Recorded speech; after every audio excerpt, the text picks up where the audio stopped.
거리두기 4단계가 2주 더 연장됐습니다. 사실상 저녁 영업을 할 수 없는 자영업자들은 생존책을 요구했습니다. 정부는 현재 4차 유행 정점이 아니라며 국민 70%가 1차 접종하는 추석이 전환점이 될 걸로 전망했습니다. 윤석열 후보와 당 지도부 사이 신경전이 이어지는 가운데 윤 후보의 지지율은 급락해 20% 선 아래로 떨어졌습니다. 이재명 후보는 경기도가 어린이 신문에도 기본소득을 홍보해 경기지사 찬스 논란이 이어지고 있습니다. 레바논에 파견된 동명부대에서 부대장과 장교들이 새벽까지 술을 마셔 방역 지침을 위반한 사실이 확인됐습니다. 코로나 백신 접종 후 사지 마비 증상을 보인 간호조무사가 산업재해 승인을 받았습니다. 코로나 백신 후유증으로 산재가 인정된 첫 사례입니다. 카카오뱅크가 상장 첫날 상한가를 기록해 단숨에 금융대장주로 등극했습니다. 시가총액 33조 원을 돌파하며 코스피 시총 11위에 올랐습니다. 여자 배구 대표팀의 준결승 상대인 브라질의 핵심 공격수가 약물 검사에 적발돼 오늘 경기에 출전할 수 없게 됐습니다. 우리 대표팀은 올림픽 역사상 첫 결승 진출을 노립니다.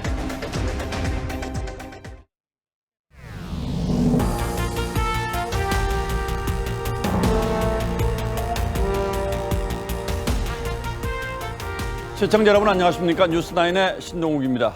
서울 수도권의 거리두기 4단계가 다시 2주간 연장됐습니다. 2주 그리고 2주에 이어서 벌써 세 번째 연장입니다. 문제는 이번 2주로 끝날 가능성도 별로 보이지 않는다는 겁니다. 최악의 경우 추석 연휴 또는 그 이후까지 상황이 나아지지 않을 거란 전망도 있습니다. 짧고 굵은 방역 조치를 통해서 코로나 확산을 잡겠다던 정부도 서서히 장기전에 들어갈 태세를 갖추고 있습니다. 정은혜 기자가 먼저 보도하겠습니다. 같은 이름을 가진 대구의 3개 교회 관련 집단 감염은 오늘도 40명 추가돼 누적 확진자는 127명으로 늘었습니다. 다수의 확진자에게 전파 속도가 빠른 델타 변이가 검출됐습니다.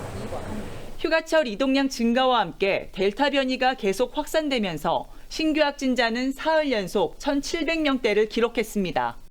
이동량 감소가 미흡한 가운데 델타 변이 발생의 비중은 계속 커지고 있어 향후 유행 양상에 불안 요인으로 작용하고 있습니다. 방역당국은 수도권 4단계, 비수도권 3단계, 사적 모임 금지 등의 현행 방역 조치를 2주 더 연장하기로 했습니다. 3단계라도 같이 살지 않는 직계가족은 5명 이상 모일 수 없습니다. 또 4단계에선 예방접종 완료자도 사적 모임 인원 제한의 예외로 인정하지 않고 집합 금지 대상에 유흥시설을 포함시켰습니다. 광복절 연휴가 있어서 재확산의 불씨가 될 수 있고 곧 다가오는 2학기에는 무엇보다도 우리 아이들이 안전하게 등교하여 최근 위중증 환자가 300명을 넘어 의료체계에 부담이 되는 점도 거리두기 재연장에 고려됐습니다. TV조선 정은혜입니다. 자, 그렇다면 이번 4차 유행은 언제쯤 잡힐까요? 지금으로선 예단하기 어렵습니다. 다만 방역당국이 아직 정점에 이르지 않았다고 판단하는 걸 보면 상당 기간 더 갈 것으로 보이고 가장 중요한 전환점은 다음 달 중순 추석 연휴가 될 거란 전망이 많습니다. 이어서 황병준 기자가 보도합니다. 하루 최대 확진자가 1,200명을 넘었던 지난 겨울 3차 유행. 시작점에서 정점까지는 43일이 걸렸습니다. 하지만 이번 4차 유행은 지난 6월 23일 645명에서 시작됐습니다. 45일이 지난 오늘까지 사흘 연속 1,700명대를 유지하고 있는데 방역당국은 3차 유행과 비교해 아직 정점이 아니라는 분석을 내놨습니다. 4차 대유행이 이제까지 겪은 유행보다는 규모도 가장 크지만 정점에 올라가는 시기는 아마도 가장 오래 걸릴 것으로 판단을 하고 3차 유행 때는 없었던 델타 변이가 우세종이 되면서 감염 재생산 지수는 확산 기준인 1을 계속 넘고 있습니다. 정부는 거리두기 완화 기준으로 일평균 확진자 800명대를 제시했습니다. 하지만 방역 피로감까지 누적된 상황이어서 국민의 70%가 백신 1차 접종을 마치는 추석 이후에나 가능할 것이라는 전망입니다. 델타는 백신 한 번 갖고도 되지도 않아요. 그래서 2번을 다 완료를 해야 되고 그 시기는 10월이 돼야 되니까. 방역당국도 집단 면역이 형성된 뒤에나 영국이나 이스라엘처럼 위중증 환자 관리 위주로 방역을 전환할 수 있다고 밝혔습니다. TV조선 황병준입니다. 자영업자들은 이미 저녁 장사는 사실상 모두 접은 상태입니다. 여기에 4단계가 2주도 연장된다는 소식에 그저 망연자실한 상황이죠. 그래도 아예 문을 닫을 수는 없고 임대료에 전기요금, 기본 운영비는 꼬박꼬박 나갑니다. 올 상반기 자영업자 비중이 사상 최저를 기록했고 이러지도 저러지도 못하는 한계 상황을 호소하는 자영업자가 갈수록 늘고 있습니다. 이정민 기자가 취재했습니다. 지난달 4단계 거리두기 돌입 후 저녁 장사를 아예 접은 이근재 씨. 장사 시작 26년 만에 처음으로 월세도 못 냈습니다. 지속되잖아요. 거기 문 닫아요. 왜 집세에 치이고 인건비에 치이고 예? 재료비에 치는데 그거 어떻게 버티겠어요. 빚더미에 안고 있는 거예요 지금요. 충무로에서 라이브 카페를 운영해온 오승준 씨도 공연은 엄두도 못 냅니다. 공연을 위해서 제가 홍보를 할 수도 없고 공연자들을 초대할 수도 없고 사실 모든 게 다 서면 초과되듯이 사실은 너무나 힘겹게 버텨왔는데 올 상반기 국내 자영업자 비중은 사상 최저. 코로나 이후 장사를 접은 자영업자들이 많다는 겁니다. 4단계 연장 조치 이후 더 늘어날 가능성이 높은데 참다 못한 자영업자들의 지난달 1인 차량 시위는 불법으로 간주돼 경찰 조사까지 받았습니다. 자영업자는 앉아서 죽어야 하는 것인지 아무것도 해보지 못하고 그저 문 닫고 폐업하고 빚쟁이로 나 앉아야 하는 것인지. 정부 지원금으론 임대료 충당도 벅차다는 자영업자들. 생존책을 요구하며 전국 시위도 준비 중입니다. 민노총처럼 8천 명이 됐든 10,000명이 됐든 자영업자들이 모두 뭉쳐서 한 목소리를 내는 것이 맞다고 생각도 듭니다. 사면 초과에 몰린 자영업자들 목소리는 절박하기만 합니다. 영업하는 사람만 피가 마른 건 피가 말라. 마냥 그냥 버티고 있기에도 너무 지친 상태. 자영업자는 범법자가 아닙니다. TV조선 이정민입니다. 예, 보신 것처럼 이제나 저제나 하던 자영업자들 입장에서는 4단계가 또 연장된다는 소식은 청천벽력입니다. 이미 문을 닫은 가게들이 즐비한데 이렇게 여름 장사까지 망치고 나면 우리 경제는 또 어떻게 되는 건지 걱정도 쌓이고 있습니다. 거리두기 4단계 장기화가 우리 경제에 어떤 정도로 영향을 미칠지 따져보겠습니다. 자, 윤슬기 기자, 네. 정부로서도 참 이렇게 할 수도 없고 저렇게 할 수도 없는 안타까운 상황인데 당장은 어떤 분들이 제일 걱정입니까? 네, 한국은행 조사에 따르면 봉쇄 조치에 따른 임금 손실률이 상용직이 마이너스 0.8%인 반면 임시 일용직은 마이너스 6.4%로 나타났습니다. 예. 또 대졸 근로자의 임금 손실률은 마이너스 2.1%지만 고졸 이하는 마이너스 4.1%로 격차를 보였죠. 따라서 봉쇄 조치를 한 달간 시행할 경우 이 빈곤 지수는 3.1%포인트 악화되는 것으로 조사가 됐습니다. 강력한 봉쇄 조치 시 저소득, 저학력층의 피해가 커진다는 게 한국은행의 결론이죠. 예, 그리고 업종별로 보면 보통 저희가 자영업자들의 타격이 가장 심각하다고 하는데 자영업자라고 해서 다 같은 자영업자는 아니겠죠? 네, 서울시 조사를 보면 한식 업종의 타격이 가장 큰 것으로 나타났습니다. 지난해 매출 감소율이 마이너스 14%로 매출 감소액은 63개 업종 전체 감소액의 22%나 되죠. 바로 유동인구가 줄어든 결과란 게 서울시 분석인데요. 예. 올해는 거리두기 4단계가 한 달 이상 이어지기 때문에 이 유동인구는 지난해보다 더 줄어들 가능성이 높습니다. 자, 이렇게 어려움을 호소하는 분들이 많기 때문에 정부로서도 소비 촉진 또 안 할 수도 없는 상황인데 그러나 이 방역과 소비 촉진이라는 게 동시에 양립하기는 어렵지 않겠습니까? 맞습니다. 이 정부가 추진 중인 대표적인 소비 진작책이 이 소비 증가분의 10%를 현금성 포인트로 돌려주는 신용카드 캐시백이죠. 시행 시기와 사용처 등에 대해 기획재정부는 방역 상황을 감안해 결정하겠다는 입장입니다. 정부도 이를 고심하는 분위기죠. 게다가 이 방역 강화와 소비 진작이라는 두 메시지가 국민들에겐 혼선으로 비춰질 수 있다는 우려도 나옵니다. 국민들 정서가 이제 위축돼 있기 때문에 지원을 해준다 그래가지고 소비 진작 효과로 현저하게 나타날 것 같지는 않아요. 제가 볼 때는. 자, 그렇다면 이게 길어지면 이제 추석 대목이 문제가 아니겠습니까? 네, 추석엔 이 가족 지인들끼리 선물을 주고받고 성수품 구매도 늘어나죠. 내수 경기가 크게 살아나는 말하자면 대목인 만큼 추석 전에 4단계에서 벗어나는 게 당장의 가장 큰 숙제입니다. 백신 접종률이 좀 높아지면 나아질까요? 맞습니다. 그래서 다음 주부터 사전 예약을 받는 18세에서 49세 백신 접종이 소비 진작 측면에서도 중요해졌습니다. 예. 이들이 소비의 주축이기 때문이죠. 경제 전문가들 사이에서도 가장 강력한 경기 부양책은 백신이라는 말이 나옵니다. 백신 보급이 어디까지 되느냐에 따라서 경제활동은 달라질 거예요. 예, 지난 2분기에는 적극적인 재정 정책의 영향으로 소비가 좀 회복됐다는 보도가 있었는데 이렇게 되면 앞으로가 또 걱정이군요. 그렇습니다. 예, 윤슬기 기자 잘 들었습니다.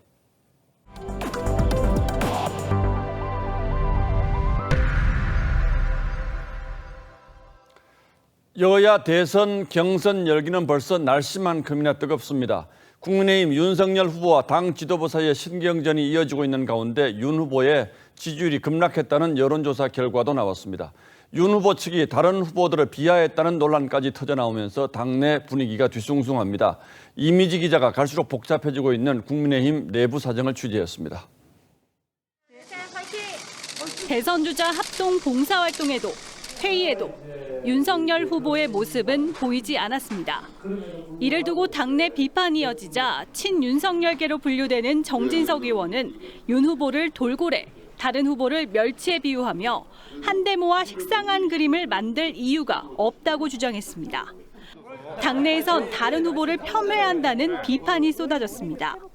김태호 후보 측 이장우 전 의원은 부적절한 표현으로 정권 교체 열망에 흙탕물을 뿌리지 말라고 했고, 양준우 대변인은 불협화음을 부각시켜 얻는 이득이 뭐냐고 따졌습니다. 이준석 대표는 멸치에게도 공정하게 대하겠다고 했고, 김철근 정무실장은 메시지 관리에 주력해 주시라며 윤 후보의 설화를 직접 겨냥했습니다. 윤 후보 캠프의 새 과시도 눈총을 사고 있습니다.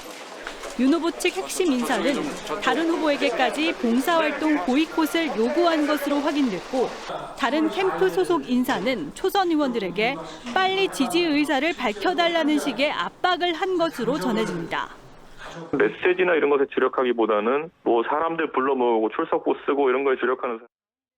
각종 논란이 거듭되는 사이 윤 후보의 지지율은 한 달 사이 6%포인트 급락해 20% 선이 무너졌습니다. 특히 서울과 2030 젊은 층 지지율이 크게 내려앉았습니다. TV조선 이미지입니다. 최재형 후보가 가족 행사에서 애국가를 부르는 사진을 공개한 걸 두고도 논란이 이어지고 있습니다. 과도한 국가주의다, 전체주의의 냄새가 난다는 등의 논란이 불거지자 최 후보 집안 며느리들이 공동으로 입장문을 내서 애국가 부르는 게 왜 비난받을 일이냐며 항변하기도 했습니다. 최 후보는 구미 박정희 전 대통령 생가를 찾아서 박근혜 전 대통령의 즉각적인 사면을 주장했습니다. 이채림 기자가 취재했습니다.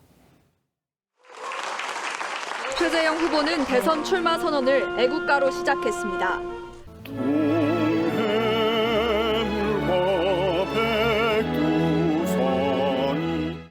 온 가족이 애국가 4절을 완창하는 사진도 공개했습니다. 여권에서 이를 두고 전체주의, 국가주의라고 비판하자 최 후보 부인을 포함한 고 최영섭 대령의 며느리 4명은 입장문을 내고 왜 애국가 대창이 비난받아야 하냐고 반박했습니다. 이들은 나라가 잘 된다면 1000번, 1000번이라도 부를 것이라며 부끄럽지도 괴롭지도 않다고 했습니다. 아우 나는 저기 며느리로는 못 갈 것 같아 뭐 이런 SNS 글도 보이더라고요. 저희 집안 며느리들은 기꺼이 참석하고. 열린민주당에선 해당 사진을 놓고 공관에서 감사원 직원이 식사 준비를 한 것 아니냐는 의혹도 제기했지만 최 후보 측은 식사 준비와 촬영 모두 가족이 직접 했다며 공사 구분을 그렇게 못하지 않는다고 반박했습니다. 박정희 전 대통령의 생가를 찾은 최 후보는 박근혜 전 대통령의 사면을 주장하기도 했습니다. 국민 대통합이라는 그러한 국가적인 대통령의 생구를 다하기 위해서라도 바로 오늘이라도 사면의 용단을 내려야 된다. 최 후보 캠프에 합류한 현역 의원 9명과 전직 의원 자문단 33명의 명단을 공개했습니다. TV조선 이채림입니다. 야권 통합의 마지막 퍼즐이라고 할 수 있는 국민의힘과 국민의당 간의 합당 논의는 여전히 거리가 좁혀지지 않고 있습니다. 이준석 국민의힘 대표가 안철수 대표에게 만나자고 제의했지만 국민의당은 답은 주지 않은 채 안 대표의 독자적인 대선 출마를 강하게 시사했습니다. 그러자 국민의힘에서는 11월이 되면 안 대표의 지지율이 아예 사라질 것이라고 압박하면서 양측의 감정의 골이 깊어지고 있습니다. 이태희 기자가 보도합니다. 안철수 대표는 서울시장 보궐선거 직후 합당을 약속했습니다. 국민의당 당원 동지들의 뜻을 얻어 국민의힘과 합당을 추진하겠습니다. 하지만 협상 과정에서 국민의당은 당초 약속과 달리 당협위원장 지분을 요구했고 국민의힘은 이걸 수용했지만 당명 변경과 제3지대 대선 플랫폼 구성까지 요구하면서 협상이 결렬됐습니다. 윤석열 후보의 입당으로 제3지대가 유명무실해졌지만 안 대표 측은 합당 대신 통합을 명분으로 출마를 강행하려 한다는 게 국민의힘 판단이었습니다. 이준석 대표는 당 대표끼리 문제를 풀자며 회동을 제안했지만 안 대표는 응하지 않고 있습니다. 국민의당은 이 대표를 애송이 일본 전범이라고 비판하면서 감정의 골도 깊어졌습니다. 일본이 싱가포르를 침략했잖아요. 야마시타 중장이 했던 말이 항복할래 말래. 정상인의 범주에서는 생각하기 어려운 답변입니다. 사과하십시오. 급기야 국민의당은 안 대표의 독자 출마 가능성을 띄우기 시작했습니다. 출마를 강력히 요구하는 당원이나 지지자들이 있습니다. 도덕성의 역량을 봤을 때 안 대표만한 사람이 없다. 국민의힘은 안 대표 지지율은 0%로 떨어질 것이라고 했습니다. 나는 내 것 챙기겠습니다 하고 5% 가지고 사신다면 국민들이 그 5%를 인정해 주시겠습니까? 5%가 0%가 되겠죠. 한국갤럽 조사에서 올해 1월 4%였던 안 대표 지지율은 지난달부터 2달 연속 1%까지 떨어졌습니다. TV조선 이태희입니다. 여권 내부의 네거티브 공방도 만만치 않습니다. 이재명, 이낙연 후보 사이에서 오간 조폭 연루 의혹 공방이 거칠어지자 여당 내부에서 이러다가는 모두 망할 거라는 걱정도 나왔습니다. 전투가 치열해지자 유력 후보들은 자신의 입인 대변인단을 대폭 보강하며 총력전에 나섰습니다. 여권의 분위기는 조정린 기자가 전하겠습니다. 이재명 후보 측 현근택 대변인은 이낙연 후보의 17년 전 선거법 위반을 거론하며 모든 전과를 공개하라고 주장했습니다. 이재명 후보의 음주운전 전력이 논란이 되자 역공에 나선 겁니다. 우리한테는 100만 원 이하 전과도 다 공개하라고 하고 공개 안 해도 되는 거예요? 본인도 공개해야죠, 언론에. 3명으로 출발한 이재명 캠프의 대변인은 14명까지 늘었고 이낙연 캠프도 지난 3일 대변인 6명을 추가로 인선해 9명이 됐습니다. 이들은 최전선에서 백제 발언 논란, 노무현 전 대통령 탄핵 논란, 조폭 연루설 등을 두고 공방을 벌이고 있습니다. 먼저 공격하고 그러진 않았어요. 전후관계를 생략하고 마치 공격과 방어로 얘기를 하는데 그건 아닙니다. 양측 대변인단은 최근 닷새 동안에만 67건의 논평을 쏟아냈는데 이 가운데 절반이 넘는 55%가 서로를 향한 네거티브 공방이었습니다. 제가 볼 때는 명락 폭망 리스크가 더 커지고 있고 당에 치명적으로 될 거라는 생각이에요. 당의 원로인 문희상 전 국회의장도 절대 거론해서는 안 되는 금기어가 호남과 친노라며 공방이 선을 넘었다고 성토했습니다. TV조선 조정른입니다. 이재명 경기지사가 지사직을 선거에 이용하고 있다는 이른바 지사 찬스 논란도 거세지고 있습니다. 지사직에서 사퇴하고 공정하게 경쟁하자는 압박이 커지자 이 지사는 지사직을 내려놓으라면 차라리 경선을 포기하겠다며 배수진을 쳤습니다. 하지만 지사직 사퇴 압박이 심상치 않아서 이 문제가 다음 주 최대 쟁점이 될 가능성도 있습니다. 이어서 윤수영 기자가 보도합니다. 경기도가 지난해부터 도 예산으로 연 4회 발행하는 어린이 신문입니다. 지난해 여름호 가로 세로 낱말 퀴즈엔 소득이나 노동 여부에 무관하게 국민 모두에게 지급하는 소득이라며 기본소득이란 답을 유도하고 있습니다.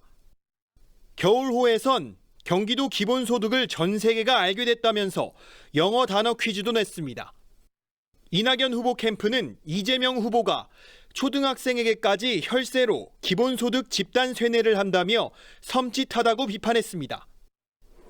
이재명 후보의 지사 찬스 논란이 거세지자 민주당 이상민 선관위원장도 사퇴가 적절하다고 했습니다.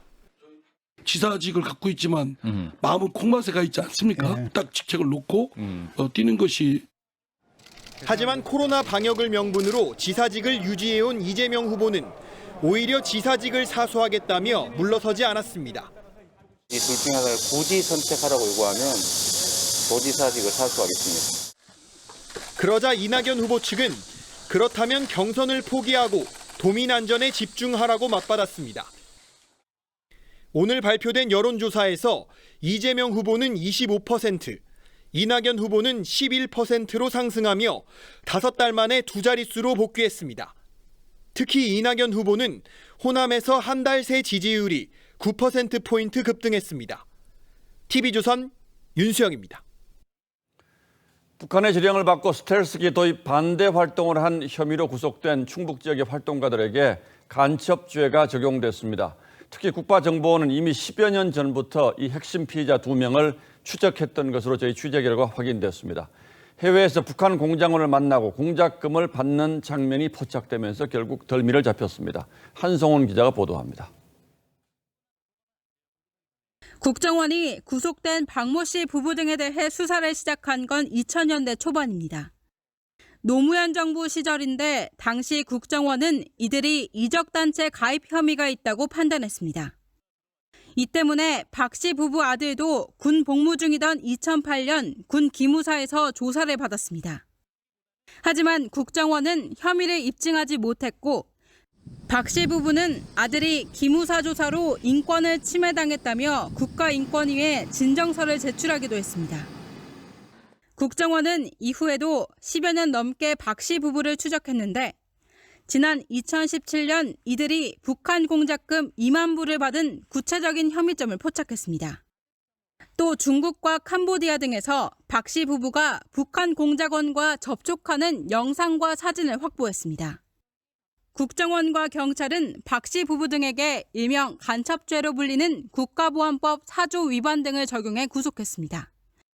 이들은 여전히 문재인 정부가 유령 공작원에 의한 실체 없는 공안몰이를 하고 있다며 혐의를 부인하고 있습니다. TV조선 한송원입니다. 유엔 평화유지군으로 레바논에 파견된 동명부대 부대장이 장교들과 밤샘 술판을 벌인 사실이 확인됐습니다. 병사들에게는 엄격한 방역 지침을 요구하고 모범을 보여야 할 지휘관들이 심각한 기강회의 모습을 보인 겁니다. 군 당국이 감찰에 착수했습니다. 윤동빈 기자의 단독 보도입니다. 레바논 남부 이스라엘과의 국경지대 평화유지군으로 파견된 동명부대에서 지난달 소령 진급 예정자 축하 회식이 열렸습니다. 동명부대장인 A 대령은 장교들과 함께 오후 6시부터 다음날 새벽 4시까지 술을 마신 뒤 매일 열리는 아침 회의와 상황 조치 훈련에 불참했습니다. 회식에 참석했던 군사경찰대장 역시 아침 점호를 부하 장교에게 떠넘겼습니다. 한 동명부대원은 국방부 방역 지침과 군 기강 확립을 내세워 병사들은 하루 맥주 한 캔까지만 허용하면서 장교들끼리 포금 회식을 한 것이 말이 되느냐고 했습니다. 국방부와 합참은 레바논 현지에 감찰관을 파견해 조사에 착수했습니다. 심야 음주 회식은 모든 장병의 회식과 사적 모임을 금지한 국방부 방역 지침 위반입니다. 취침 시간인 오후 10시 30분을 넘겨서까지 부대장이 회식을 주재한 것은 직권남용, 다음 날 정상 근무를 하지 않은 건 일과 시간 미준수에 해당한다고 군 관계자가 전했습니다. 국방부 관계자는 사실관계를 확인한 뒤 조치할 계획이라고 말했습니다. TV조선 윤동빈입니다. 카카오뱅크가 상장 첫날 상한가를 기록하면서 단숨에 금융대장주로 등극했습니다. 시가총액은 33조 원을 넘어서면서 포스코, 삼성물산을 제치고 코스피 시총 11위에 올랐습니다. 사람이 몰리면서 일부 증권사 시스템은 먹통이 되기도 했습니다. 이정현 기자입니다. 58조 원이 몰리며 청약 흥행몰이를 했던 카카오뱅크. 공모가보다 37.7% 오른 53,700원으로 장을 시작해 상한가인 69,800원으로 장을 마쳤습니다. 기존 금융기관에 비해서 비용 구조 등에 있어서 유리할 수 있다고 평가되는 부분입니다. 공모가의 2배 가격에서 시작해 상한가를 기록하는 이른바 따상엔 실패했지만 시가총액이 18조 원대에서 33조 원으로 불어났습니다. 포스코와 삼성물산을 제치며 시총 11위에 올라섰고 업계 1위였던 KB금융을 비롯해 금융 지주사들도 크게 앞질렀습니다. 특히 예상을 깨고 개인은 판 반면 외국인과 기관이 대거 순매수했습니다. 장 초반 투자자들이 몰리면서 일부 증권사 모바일 거래 시스템은 한때 먹통이 됐습니다. 접수가 안 돼서 진짜 황당. 전화로 팔려고 해도 연결도 안 되고 마지막에 올라서 다행이지 안 그랬으면 보상 요구할 뻔했어요. 첫날 급등으로 고평가 논란은 일단락되는 분위기입니다. 시장이 일단은 카카오뱅크를 기존의 은행주가 아닌 금융 플랫폼으로 받아들이고 있다는 진단입니다. 하지만 기관이 배정받은 물량 40% 정도가 곧바로 시장에 풀릴 수 있는 만큼 당분간 주가 움직임을 지켜봐야 한다는 신중론도 만만치 않습니다. TV조선 이정현입니다.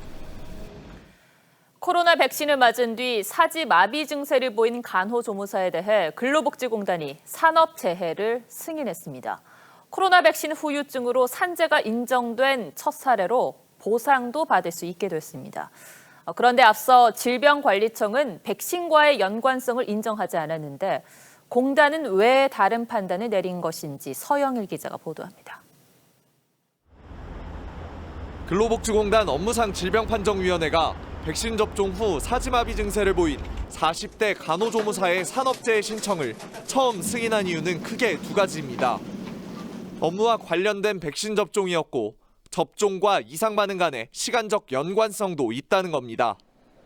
앞서 판단 자료가 부족하다며 백신과의 연관성을 인정하지 않은 질병관리청의 판단과는 상반됩니다. 공단은 오히려 자료 부족이 인과관계를 부정하는 근거가 되기에 부족하다고 밝혔습니다. 의학적, 과학적 근거에 따라서 인과관계를 판단하는 거기 때문에 저희들이 구체적인 사례를 살펴봐야지 모순인지 아닌지에 대해서 설명드립니다. 지난 4월 청와대에 치료비 대책 등을 호소하는 청원글을 올렸던 남편은 이제야 한숨을 돌릴 수 있게 됐습니다.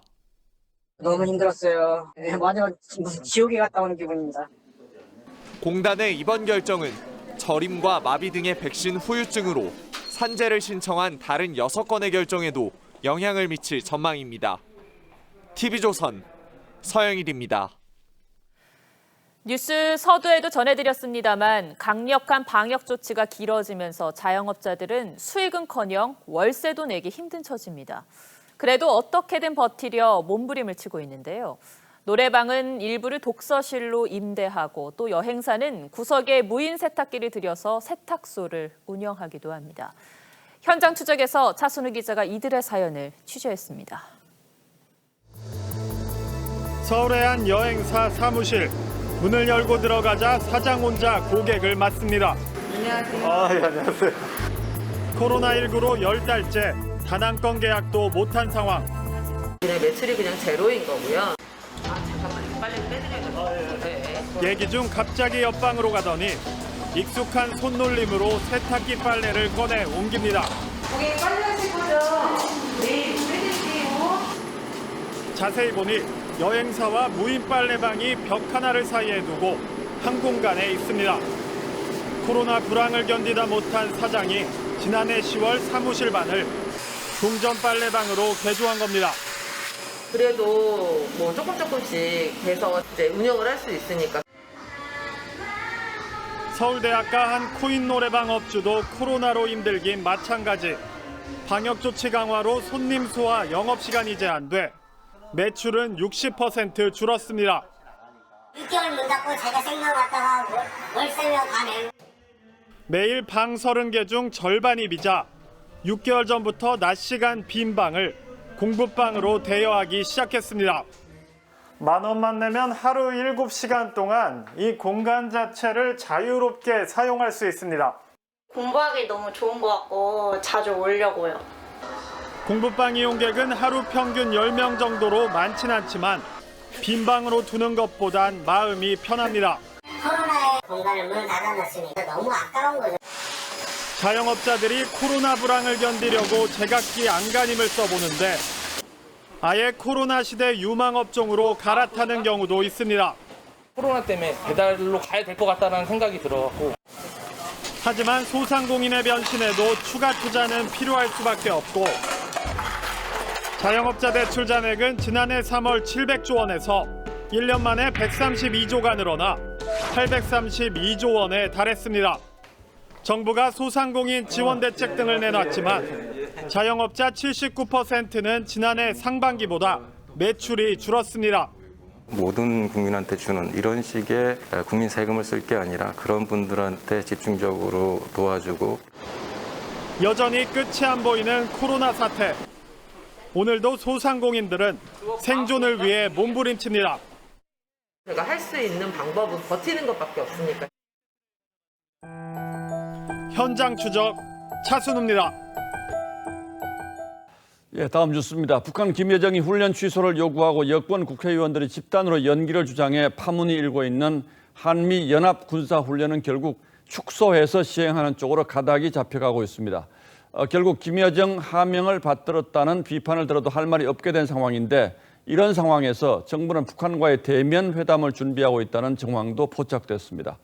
대선을 앞두고 정부가 북한과의 관계 개선에 나설 가능성이 높고, 최근에 일어난 이런저런 움직임들을 보면 그 맥락에서 이유를 찾을 수가 있을 것 같습니다. 김도영 기자가 취재했습니다.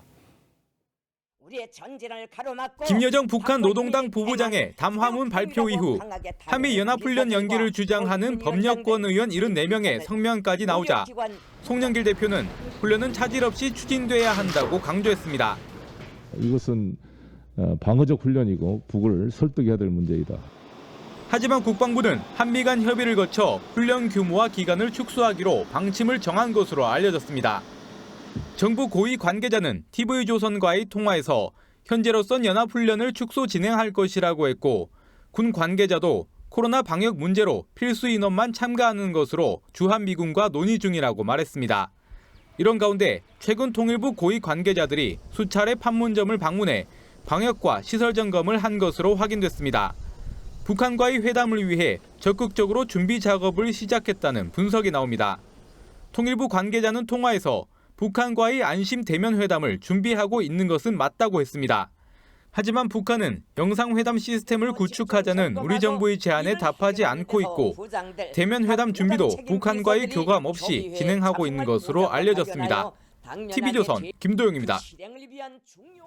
대통령 직속 탄소중립위원회가 오는 2050년까지 온실가스 배출을 거의 100% 가까이 줄이겠다는 방안을 어제 발표했습니다. 그러나 전문가들은 구체적인 방안에 대해서 의문을 제기하고 있습니다. 원전을 완전히 없애고 태양광, 풍력 같은 재생에너지를 대폭 늘리겠다는 것이 핵심인데, 결국 전기값 대폭 인상으로 이어질 수밖에 없을 거란 분석이 나왔습니다. 보도에 이상배 기자입니다. 탄소중립위원회가 어제 내놓은 방안은 2050년까지 온실가스 배출량을 현재보다 96.3%에서 100%까지 감축한다는 계획입니다. 원전, 석탄, LNG 발전 등은 줄이고 6.6%에 불과한 태양광 등 재생에너지 발전 비율을 최대 70%까지 올리겠다는 겁니다. 하지만 현재의 신재생에너지 기술력을 감안하면 서울시의 10배 면적을 태양광으로 덮어야 하고, 수소나 암모니아 발전 같은 아직 상용화도 안 된 전력 비중을 20% 안팎까지 올리겠다고 해 비현실적이라는 지적이 나왔습니다. 또한 연간 최대 96조 원의 추가 비용이 들 것이라는 전망도 나왔는데, 결국 전기료 인상 등 국민 부담이 될 것이라는 게 전문가들의 시각입니다. 그거를 하겠다는 것 자체가 일단은 근본적인 비현실적인 거고요. 거기서 제시한 금액보다 훨씬 많이 들 거예요. 기업들도 우려합니다. 탄소 없는 사회라는 취지엔 공감하지만 제조업 중심인 우리 산업 구조상 전기료 인상은 원가 상승 요인이 되어 수출 경쟁력 하락과 일자리 감소로 이어질 수밖에 없다는 겁니다. 원가적인 부분들이 이제 많이 상승이 되니까 수익성도 안 좋아질 거고. 탄소중립위는 9월까지 의견을 수렴한 뒤 10월 말에 최종안을 발표할 예정입니다. TV조선 이상배입니다. 미군이 철수하는 아프가니스탄에서 매일같이 주민들의 탈출 행렬이 이어지고 있습니다. 이슬람 무장단체 탈레반이 국토의 절반 이상을 장악하면서 불안감이 커지고 있기 때문인데요. 사상자도 늘고 있습니다. 오늘의 포커스는 혼란스러운 아프간에 맞췄습니다. 폭탄 테러를 당한 건물. 집안은 잔해로 가득 찼고 자동차는 완전히 부서졌습니다. دیر وقته همچون اگه حمله تهاجمی در همچون محل دیپلمات بشیم که سوال برانگیز است که همچون حملات چه رقم تا اینجا مهار میشه چه رقم انتقال میکنه. 거리엔 총성이 울리고 일부 주민들은 탈레반으로부터 고향을 지키겠다며 무기를 들었죠. 이달 말 미국의 완전 철군을 앞두고 매주 3만 명이 인접국가로 탈출하고 있습니다. 공항마저 탈레반에게 공격당한 상황. 밀무역 트럭에 몸을 싣거나 그마저 포기하고 이동식 막사에서 유랑하기도 합니다. Я бы до Чаканца бракюжи, я бы на Манкатнада дуже буду бубинань погали кильветлиди. Антари бадари, хаки басари, куржон хагади хаус. 미국이 아프가니스탄 20년 전쟁을 끝내겠다며 철군 시기를 확정한 건 지난 7월. Our military mission in Afghanistan will conclude on August 31st. 수도 카불에만 행정력이 미치던 정부는 사실상 붕괴 직전입니다. زموږ د اوسنی وضعیت لامل دا و چې تصمیم ناڅاپه ونیول شو. 탈레반 공격으로 인한 사상자는 지난해보다 50% 가까이 늘었습니다. 웨이시는 거리 곳곳에서 시신이 보일 정도로 처참하다고 전했죠. 미군이 떠나면서 아프가니스탄은 누구도 안전을 보장할 수 없는 무법천지가 될 위기에 처했습니다. 뉴스9 포커스였습니다. 네, 올림픽이 열리고 있는 일본의 코로나 상황이 갈수록 심각해지고 있습니다. 신규 환자가 매일 최다치를 쓰고 있습니다. 연이틀 15,000명대로 누적 확진자가 100만 명을 넘겼습니다. 도쿄는 검사 건수 대비 확진율을 말하는 양성률이 20%나 됩니다. 이유진 기자입니다. 저녁 8시, 도쿄 시부야의 간판들이 하나둘씩 꺼집니다.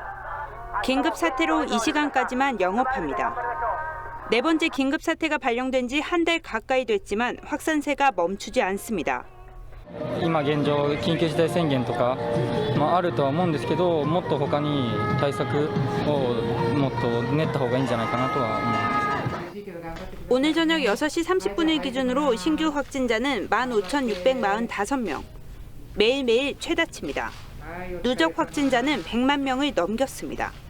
They look like they're taking action, but they're really not. So yeah, I'm worried, I guess, angry more. 앞으로가 더 우려스러운 건 도쿄의 양성률이 20%가 넘는다는 겁니다. 도쿄에서 검사를 받은 5명 중 1명은 확진자입니다. 우리나라 양성률은 1% 안팎입니다. 이런데도 일본 정부는 긴급 사태를 전국으로 확대할 계획이 없다고 말했습니다. そういうことから考え方の中で拠点をしておりますので、全国的にということは考えてはおりません。 스가 총리는 또 도쿄올림픽은 환자 폭증과 관련이 없다고 강조했습니다. 하지만 올림픽에 출전한 선수들의 집단 감염과 선수촌 내의 방역 위반 사례는 계속 나오고 있습니다. TV조선 이유진입니다. 요즘같이 찌는 듯한 폭염이 연일 계속되면 동물들도 힘들 수밖에 없는데요. 얼린 고기와 과일을 먹고 물놀이를 하면서 더위와 싸우고 있습니다. 동물들의 여름 나기를 보면서 우리의 더위도 잠시 식혀보시죠. 배상윤 기자가 모았습니다. 얇게 자른 수박과 과일이 물 위에 화채처럼 둥둥 떠 있습니다. 물가로 다가온 코끼리들이 과일을 집어먹으며 더위를 식힙니다.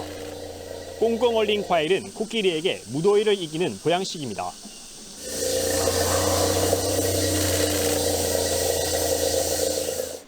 바다 사자들은 물고기를 넣어 얼린 얼음 덩어리를 물속에서 가지고 놀고, 무더위에 익숙하지 않은 시베리아 호랑이들은 시원한 물에 몸을 담그고 더위를 이겨냅니다.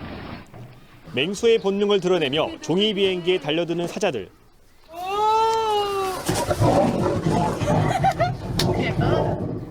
종이 비행기에 숨겨진 살코기를 먹기 위해서인데, 무더위에 뚝 떨어진 사자들의 운동량을 늘리기 위해 사육사들이 고안해낸 놀이입니다.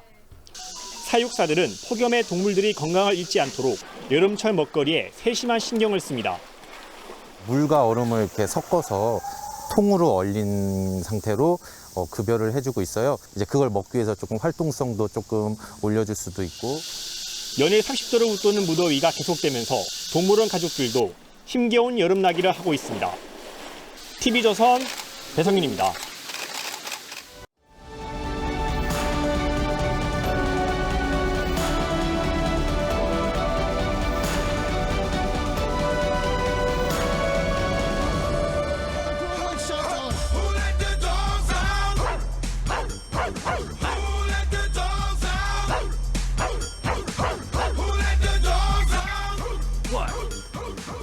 공상 영화에서 외계인 통제 요원의 강아지 파트너가 신나게 불러젖히는 누가 개들을 풀어놓았나입니다. 여인들이 추건거리는 사내들을 개에 비유해서 응수하는 말입니다만 요즘같이 더운 날 거리에 개들이 출몰해 뒤엉킨다면 생각만 해도 끔찍한 일입니다. 까미의 소설 이방인에서 메로소는 한여름 태양이 눈부셔서 방아쇠를 당깁니다. 하늘은 있는 대로 활짝 열려 불줄기를 퍼부었다. 내 온 존재가 긴장했고 나는 권총을 움켜쥐었다. 이렇듯 더위는 사람에게서 인내와 배려를 빼앗아갑니다. 평소 같으면 그냥 넘길 일도 짜증을 내기 일쑤죠. 그런데 불볕더위의 바통을 찜통더위가 넘겨받아 폭염을 퍼부은 지난 보름, 가뜩이나 더운 날을 더 덥게 만드는 일이 끊이지 않았습니다. 대선 전국으로 접어들면서 정치판에는 이전 투구를 방불케 하는 삿대질과 드자비질이 시작됐습니다. 이 와중에 표현의 자유 운운하며 한 여성을 겨냥한 인격 말살이 백주 서울 복판에서 벌어졌습니다. 올림픽 3관왕에게 엉뚱하게 따라붙은 페미니즘 논란은 외국 언론들로부터 조롱 섞인 눈총도 받았습니다. 세상은 그렇게나 어지럽게 지지고 볶아도 지겹던 더위는 다음 주부터 한풀 꺾인다고 합니다. 그러면 매미의 짧은 시절이 시작되겠죠. 만원 지폐에서 세종대왕이 쓴 모자가 매미의 날개를 뜻하는 익선관입니다. 모자의 솟은 두 개의 작은 뿔이 매미 날개를 본떴죠. 신하들의 관모에도 매미 날개가 달려 있습니다. 매미가 지닌 5가지 덕을 본받는다는 의미입니다. 매미는 머리에 선비의 갓근을 늘어뜨리고 있으니 글에 덕이 있고 이슬을 먹고 사니 맑음이 있습니다. 들의 곡식을 탐하지 않으니 염치가 있고 집이 없으니 검소하며 계절에 맞춰 오가니 신의가 있습니다. 이런 매미 울음도 길어야 한 달입니다. 기왕에 올 거면 염치 없고 무지몽배한 사람들이 정신 번쩍 들도록 매섭게 울어주면 좋겠습니다. 그리고 다들 남은 여름을 매미 날개처럼 맑고 투명하게 지내라고 응원해줘도 좋겠죠. 아이들의 티 없는 여름 이야기처럼 말입니다. 방학개비 잡아서 어떻게 했지? 떡방아 찍고 나서 각시풀 있는 대로 가게 했어요. 배짱이는 잡아서 어떻게 했지? 비단 옷감 짜고 나서 분꽃 핀 꽃밭으로 보내줬어요. 8월 6일 앵커의 시선은 매미를 기다리며 였습니다.